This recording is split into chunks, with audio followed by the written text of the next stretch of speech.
한국을 빛낸 100명의 위인들 제구화 계백장군. 계백은 삼국시대 백제의 황산벌 전투에 참전한 장수이다.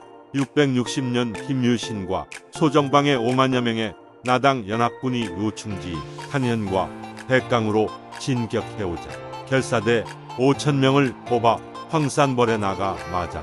그는 전장에 나아가기에 앞서 처자를 모두 죽이고 나라를 위해 목숨을 버릴 것을 다짐했다. 결사대의 용맹은 연합군의 대군을 압도하여 처음 4번의 싸움에서는 모두 승리를 거두었지만 수적 열세를 극복하지 못하고 장렬한 최후를 마쳤다. 조선시대 유학자들은 처자를 죽이고 절개를 지킨 그를 충절의 표본으로 여기고 부여의열사, 연산 충북서원에 제향했다. 흔히 계백장군이라는 이름으로 알려져 군인이라는 인상이 강하지만 백제에서 좌평의 다음가는 관등인 달솔까지 지내는 등 문인 관직에서 주로 활동했다.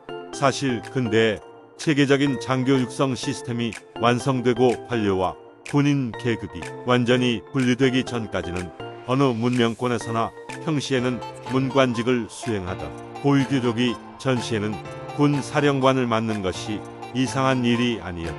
하급 장교까지는 실전에서 푸른 무관들을 등용할 수 있었지만 최고 사령관 정도 되는 위치는 병법과 외교적 협상력도 필요하기에 학문에 통달한 문관이 맡아야 하는 경우가 많았다. 또한 과거 제도가 생긴 이후에는 문관직과 무관직의 구분이 보다 뚜렷해지지만 과거 제도가 생기기 이전인 고대에는 그 구분이 희미했기 때문에 역량만 있다면 한 사람이 문관직과 무관직으로 가거나 겸직하는 경우도 흔했다. 충청남도 구역은 충하면 천등산 일대가 출생지라고는 하나 명확한 것은 아니다. 생년은 알려져 있지도 않다. 대부분의 백제 인물들이 그렇듯 기록이 부족해 행적은 베일에 쌓여있다. 관련 기록은 남아있는 것이 적어 황산벌 전투 이전의 삶은 알 수 없는데 그나마 남아있는 삼국사기의 계백열전에 따르면 벼슬길에 올라 달솔에 이르렀다고 기록되어 있을 뿐이다. 달솔이라는 벼슬은 백제 16관 등 중에서도 1등급 좌평에 이은 2등급에 이르는 벼슬이었으니 신분은 높았을 것으로 추정된다.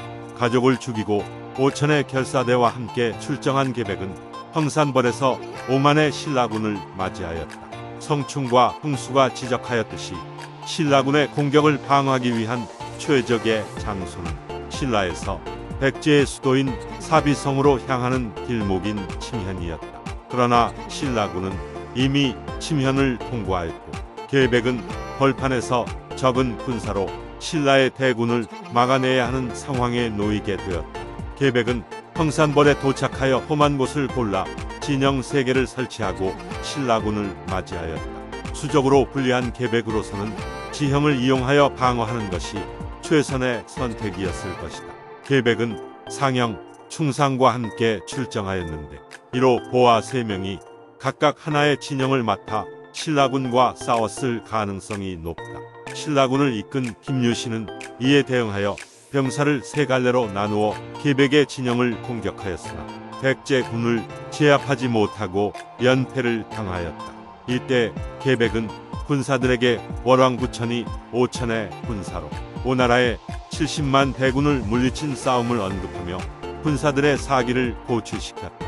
백제군의 강력한 저항에 부딪힌 신라군의 지휘관들은 계백과 마찬가지의 전략을 선택했다. 바로 군사들의 사기를 진작시키기 위해 어린 화랑들이었던 반굴과 관창을 희생시킨 것이다. 반굴은 전장에서 싸우다 전사하였고 관창은 2차례나 단기로 백제 진영에 돌격하였으나 결국 사로잡혀 목이 베어졌다. 계백은 처음 관창을 사로잡았을 때에는 그 위기를 가상히 여겨 신라군 진영으로 돌려보냈으나 다시 관창이 돌격해오자 결국 사로잡아 목을 베었다. 어린 화랑들의 의기 있는 죽음을 목격한 신라군의 전의가 고조됨으로써 전투는 새로운 국면을 맞이하게 되었다. 서로의 사기가 비등한 상황에서 5,000대 5만이라는 압도적인 병력 숫자의 차이는 백제군의 패배로 이 전투가 끝날 수밖에 없음을 짐작해야 합니다. 상영과 충상은 사로잡혀 신라군의 포로가 되었으나 계백은 끝까지 싸우다 전사하였다. 계백에 대한 가장 일반적인 평가는 나라를 지킨 충신이라는 것이다. 이러한 평가는 이미 고려 시대에서부터 있었다. 계백은 삼국사기 열전에 입전되었다. 백제인은 오직 3명만이 열전에 들어갔는데 그중 한 명인 것이다. 삼국사기가 편찬된 고려 중기에 백제인으로서 가장 널리 알려진 인물이었다고 해도 과언이 아닐 것이다. 그리고 그는 전쟁에서 장렬히 전사한 인물들을 모아놓은 편에 들어가 있어서 나라를 위해 목숨을 바친 장수로 평가받았던 것을 알 수 있다. 계백이 충신으로서 본격적으로 부각된 것은 조선시대였다. 조선왕조실록에 의하면 1603년에 전대 왕들의 능묘를 수리하라고 이르면서 전대의 충신들의 묘소도 정비할 것을 명하였는데 이때 백제의 충신으로 성충과 계백이 언급되고 있어 계백이 어느 정도 알려졌음을 짐작할 수 있다. 실제 계백은 1617년에 간행된 동국신속 3강행실도의 충신편에 실려 조선에서 존경받고 본받아야 하는 충신으로 널리 알려졌다. 1575년에는 부여현감 홍가신이 이 고장 출신인 백제의 삼충신 성충, 흥수, 계백과 고려 이존호를 기리기 위해 싸우를 건립하였는데 이 일이 조정에 알려져 사액을 받고 의열사라 명명되었다. 1688년에는 계백과 함께 조선시대 사육신 등을 모신 충곡서원이 지역 유림들에 의해 건립되기도 하였다. 조선 초기 권근은 계백이 가족을 죽였다는 것에 초점을 맞추어 무도하다고 비판하였으나 이러한 평가는 곧 역전되어 신하로서의 도리를 강조한 유학자들에게 나라를 위해 목숨을 돌아보지 않았다는 점이 높게 평가되었다.